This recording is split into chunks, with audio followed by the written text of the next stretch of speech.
کا حاصل کرنا فرض ہے۔ اگر ہمیں نماز نہیں آتی ہے، ہمیں دین کے سلیقے نہیں آتے، تو آقا علیہ السلام فرماتے ہیں کہ تم نماز پڑھتے رہو اور سیکھتے بھی رہو، نماز پڑھتے بھی رہو اور سیکھتے بھی رہو دین کی معلومات میں۔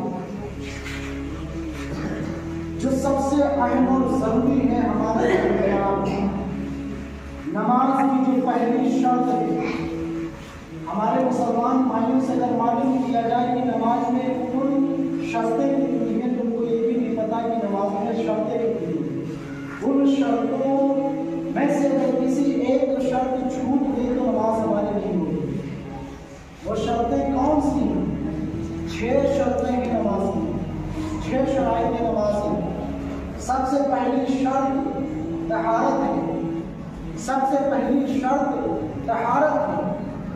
نماز کی پہلی شرط طہارت، ستر عورت، طہارت، ستر عورت، استقبال قبلہ، وقت، نیت، تکبیر تحریمہ، یہ 6 شرطیں ہیں۔ ان 6 میں سب سے پہلی شرط ہمارے اور آپ کی نمازوں کی سب سے پہلی شرط طہارت ہے، یعنی جسم کا پاک ہونا، کپڑے کا پاک ہونا، جس جگہ ہم نماز پڑھیں اس جگہ کا پاک ہونا، یہ پہلی شرط ہے۔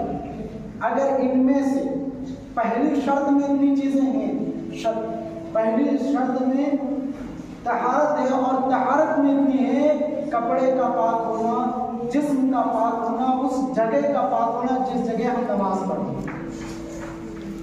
آؤ میں آپ کو بتاؤں کہ یہ طہارت کیا چیز ہے۔ آج ہمارے مسلمان بھائی کھڑے کھڑے استنجا کرتے ہیں اور کہتے ہیں میں کیا کروں، میں اتنی ٹائٹ کپڑے پہنتا ہوں کہ اگر بیٹھوں تو گھٹنے ٹیک۔ ارے کس نے آپ کو اجازت دی کہ اتنے ٹائٹ کپڑے پہنو؟ کیا دین نے اجازت دے رکھی ہے کہ اتنے ٹائٹ کپڑے پہنو کہ گھٹنے ٹیکو؟